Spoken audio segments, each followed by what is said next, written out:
Yashikochech Cantor. As always, you bring a unique beauty and spirit to our service.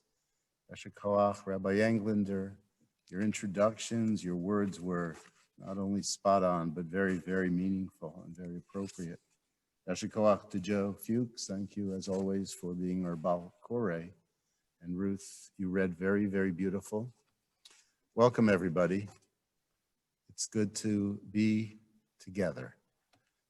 I think we need to be together. It's so important. It's important that we carry on tradition as we normally do, even during abnormal times.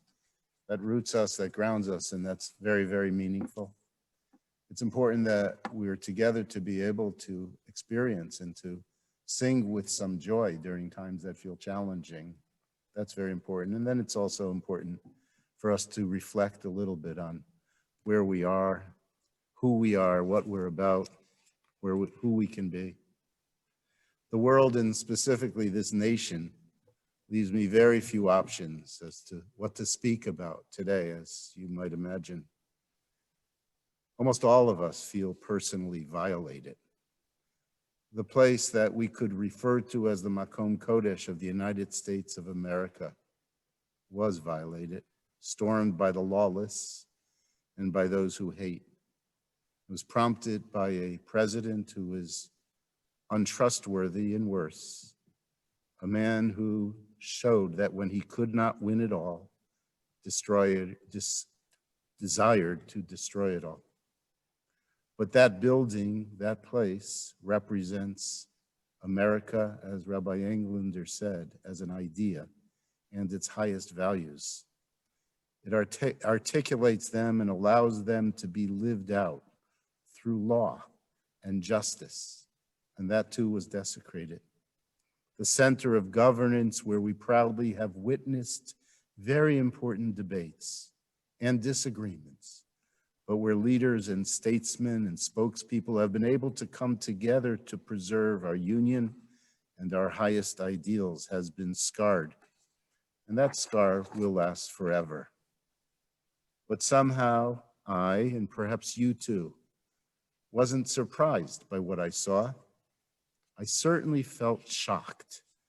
I was deeply, deeply pained and disturbed and fearful. Every one of us, our forefathers and our mothers, the memory of those who have fought in the wars to preserve our freedom, every one of us was desecrated. It wasn't only physical space that was shattered. I urge us, however, to let ourselves feel that shock. This week, the sacred cycle of Torah readings brings us back to the beginning of the book of Shemot, back to the beginning of our long and arduous journey out of slavery. And we learn from the mystics that the journey began with a cry. Some commentators have said that deep, inarticulate cry is the beginning of liberation. To remember to cry is to remember to hurt, which is to remember to long for, which is to remember that things can be different, which is to remember to hope. And so we can cry and we can hurt and long for something different. We hold on to hope for something different. We must believe that this is another inflection point that will lead to much deeply needed change. The images of violent rioters in Washington, D.C., though not only shocked and disturbed us, those images, in fact, stunned the whole world. I'd like to reflect a little bit about that. The Australian Prime Minister, Scott Morrison, described the events in Washington as terribly distressing and deeply concerning. He added, as a result, we are making changes to our travel advice when our citizens go to the United States. The Canadian Prime Minister, Justin Trudeau, said in a radio interview that he was deeply concerned with the violence and chaos that unfolded in Washington. I think the American democratic institutions are strong. Hopefully everything will return to normal shortly. Even ironically, in the Chinese embassy in the United States advised their nationals to exercise caution before going into public places. The French President Emmanuel Macron said, "France stands strongly, fervently, and resolutely with the American people, and we will not yield to the violence of a few individuals who want to challenge free and fair democratic elections." Macron spoke in English when he added, "What happened today in Washington, D.C. is not America. We believe in the strength of our democracies. We believe in the strength of American democracy." And Chancellor Angela Merkel said, "The images from the Capitol made her furious and also so sad." Earlier, Germany's Foreign Minister Heiko Maas tweeted, "The enemies of democracy will be delighted at these terrible images from Washington, D.C." In an editorial, German newspaper Die Welt spoke of a day of shame for American democracy. And ironically, also during a televised speech Thursday on Iran's state-run news agencies, President Hassan Rouhani said, "What happened in the United States shows how fragile Western democracy is." He said, "Despite all their scientific and industrial achievements, we see a huge influence of populism. When a sick person takes office, we see how he disgraces his country and creates trouble for the world." Now, Rouhani is not saying this because he values freedom and democracy. You can be sure. He's saying this because he doesn't value freedom and democracy, and he saw the events in Washington as an example of how democracy can fail. Democracy, you understand, we all know, is a moral achievement. In a damning opinion piece in the Irish Times, columnist Fintan O'Toole said, "It wasn't a moment of madness. It was a show for which Trump had been running the trailers for well over a year." And Israel, Prime Minister Benjamin Netanyahu said the attack on the Capitol building was the complete opposite of American and Israeli values. It has to be condemned. And according to the Times of Israel, he added, "For generations, American democracy has been a source of inspiration for the world and for Israel. American democracy has always been a source of inspiration for me. This violent rioting is the complete opposite of our values." In an editorial, the paper's founding editor, David Horowitz, said the storming of the Capitol was a nauseating effort to subvert the peaceful transfer of power and thwart the will of the people. And he went on to write, "Watching from Israel, the unthinkable scenes were made still more unthinkable, that our knowledge that our many enemies in this region, who of course are also America's enemies in this region, are viewing the scenes with delight." So I bring these selected responses from national leaders and nations around the world to emphasize that the world needs America to be strong. The world needs American democracy. Freedom depends on American democracy. And we know that freedom is frail and precarious. And so it needs constant vigilance. When I heard what was happening on the radio, on that morning, as I was driving away from a funeral, I saw the thread from Charlottesville, 2017, because they're racists, anti-Semites, nativists, white supremacists, and others gathered in the most vile way to subvert the normative processes of American democracy. And at that time, we recall the exiting president said, "There are fine people on both sides. And in truth, there are no fine Nazis." But we all knew that he opened the hatch over the rabbit's hole where those haters, those white supremacists resided. He gave them permission at that moment to exit and to grow and to become integrated into the American scene. And he himself became a voice for them. We knew then that what we saw this week could become a chapter in our history. At Charlottesville, one person died, and this week 5 people lost their lives to this insanity. But also a big swath of the fabric of a free nation was stained. Do not think that this is over. It's not over until we see the return of justice. You see, even a nation of free speech needs a balance that needs to be protected. There has to be limits on that speech. The continual existence of the threatening language of racism and anti-Semitism, Islamophobia, anti-immigrant expressions, misogyny, homophobia, it threatens not just those people, it doesn't just threaten us, it threatens freedom itself. And to protect it, we need a leader who speaks out against these things, who speaks out against hatred and against neo-Nazis. I remember once Woody Allen was asked, what would he say if he could sit down with a Nazi?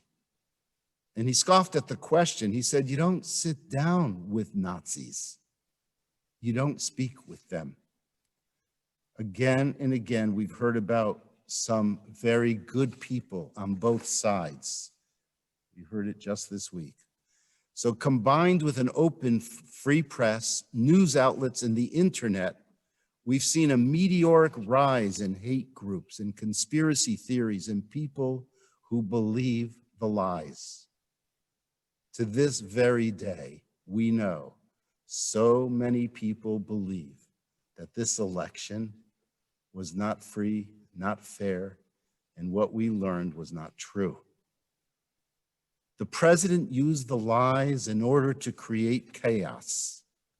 And when there is chaos, freedom and democracy implode.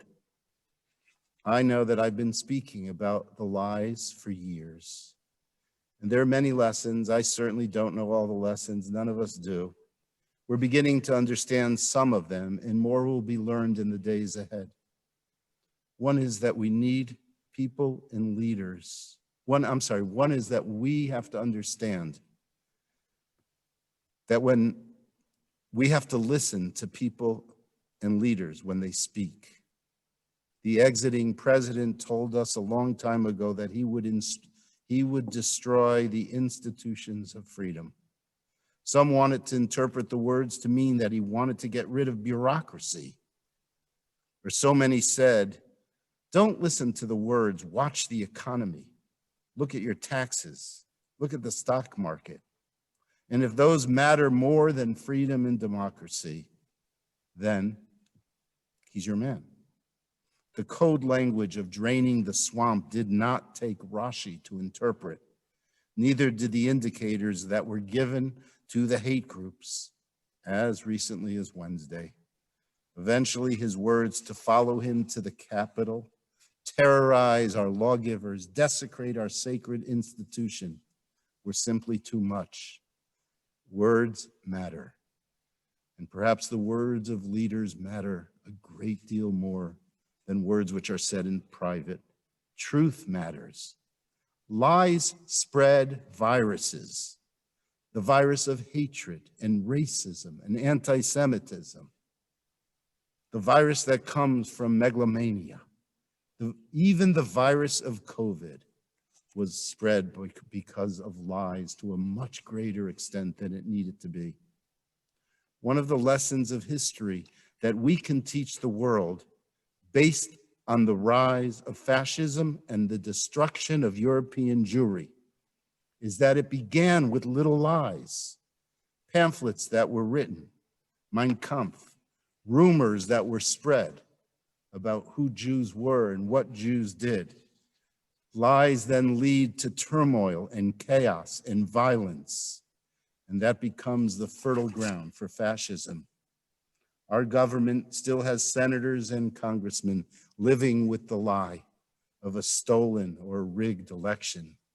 Hawley and Cruz endanger every one of us, not because we disagree with them, but because they embrace the lie. They supported the insurrection. Without truth, there is chaos. Without truth, there can't be justice or order. Without truth, we will fall into fascism. Why do they stand where they do? Because in their case, they wish to inherit millions of voters and millions of dollars for their campaign, those who trusted the liar. Even while bunkered at the Congress, they were making phone calls to raise money for their campaigns. Friends, leadership truly matters. We thought that no matter how bad this president was, the system of checks and balances would protect our democracy. So far it has, but we understand how fragile it is and how easily it can be destroyed.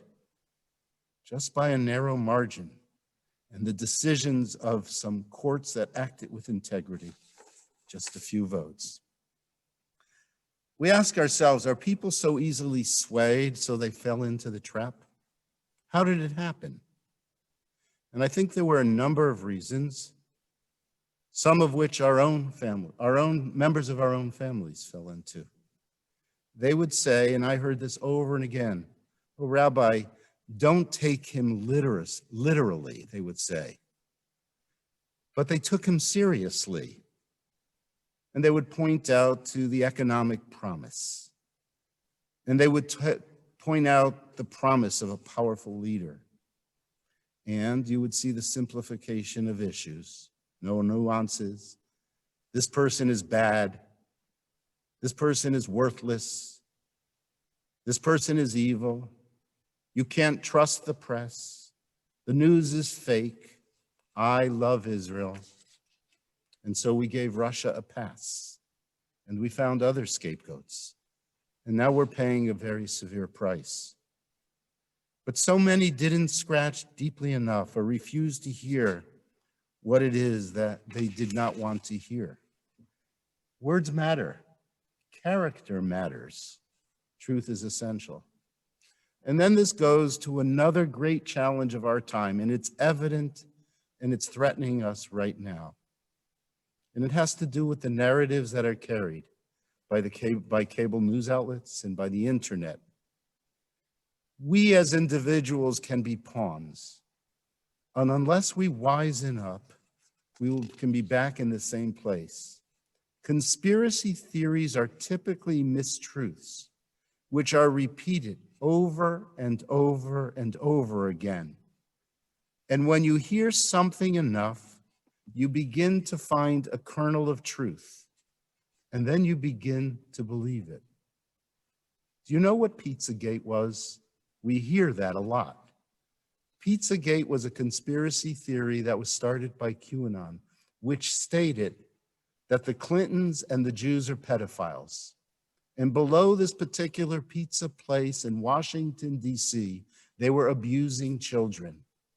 And a man came with an automatic rifle and explosives to blow it up, to destroy the Jews. And QAnon is one of many very dangerous sources of these hates and lies, this hate and these lies. The conspiracy theories need to be checked by our government and by all of us. I have said this over and over again. I encourage you, you have to read other sources. You have to read what comes from universities and think tanks. You have to watch other news outlets. A whole new chapter about what happened on Wednesday was immediately reported by Fox and Sean Spicer. They're not going to let it go. It's factually incorrect that the violence was caused by Antifa and Black Lives Matter. But that's the narrative they're promoting now.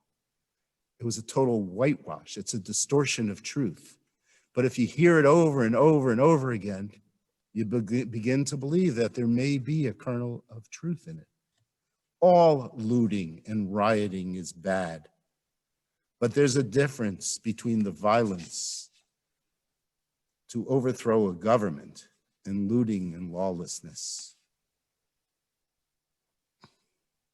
The world's greatest historian of Jewish life in Germany pre-war, pre-World War II and before the Holocaust is the former chancellor of the Jewish Theological Seminary, Ismar Shorsh. After the election of Joe Biden, he said to me he feared our times because if that election leads to stagnation with a divided Congress that wouldn't be able to work together and couldn't pass legislation that would help the millions of people who are in deep need right now, then we'll face more upheaval, violence, and destruction in the future. This, he said, is like the Weimar Republic. The ground to the next autocratic leader could be sown. I don't think it's going to happen now. I believe we have all been shocked. I believe that there's the possibility for a different future. I believe there can be progress. There's going to be great attention paid to those who are hurting, those who are jobless, those who are homeless, those who are hungry. The infrastructure rebuild can lead to a robust economy. The science that's going to lead to the health of our nation will be taken seriously and followed. Too many people are hurting. We have to come together as a nation. But the sicknesses that are contained in the distortion of truth, the manipulation of information, the hatred of others can be and must be contained and cured. As I mentioned in the beginning, there have always been haters. They've always been haters. But we came to a place where their language and message and behaviors, and we had come to a place where their language and message and behaviors were removed from the discourse. They were allowed to return. They have to go back into their holes. There can be no place for their language or their hatred. And a new generation is going to emerge that sees the world through the lens of both history and aspirational values. And they're going to say, once again, never again. We know too much to allow them to be part of the conversation. At the same time, we have to value freedom of expression. This is not to say that we all must agree, but we all must agree that there is a truth and a reality. We'll have to tolerate opinions that are tolerable, even if we don't agree with them. But the intolerant have to remain outside the discourse. It is what needs to be done if we want to preserve democracy. The attack on the Capitol was an attack on the core principles of freedom, truth, and equality. And any disruption to the democratic process and peaceful transition of power is a threat to the fabric of our nation. Yes, we're heartbroken. Yes, we are outraged. We join with all people of good conscience from across the political spectrum who are willing to stand together against lies, against hate, against hostility. So as we know well, this Shabbat we opened the book of Exodus, a story of slavery and redemption. It reminds us of the preciousness and the fragility of freedom. In any generation, a new Pharaoh can arise, and Pharaoh will trample the law and the holiness of every other human being for his power. You trust him, he says, and everything will be well. But he destroys human rights and ultimately destroys humanity. He destroys human freedom. The great late Rabbi Lord Jonathan Sacks said that freedom is not a gift. It is a moral achievement, and we need to tend to it and protect it, lest it fragments and dissolves. We commit ourselves to this conversation, to the work that needs to be done and will always need to be done. But we believe in America. We believe in its core principles. We believe in the truth that was once spoken by the American patriot Thomas Paine. An army of principles can penetrate where an army of soldiers cannot. Democrats, Republicans, independents, all who are respectful of truth and diversity in each other must make a collective commitment to our free institutions and the core principles that will enable us to seek a common good. We're not going to be able to finish this work. It's going to go on forever, but we're not free to desist from it, as we learn in Pirkei Avot. For all of us who love and live in America, the fate of our nation is really in the hands of the people.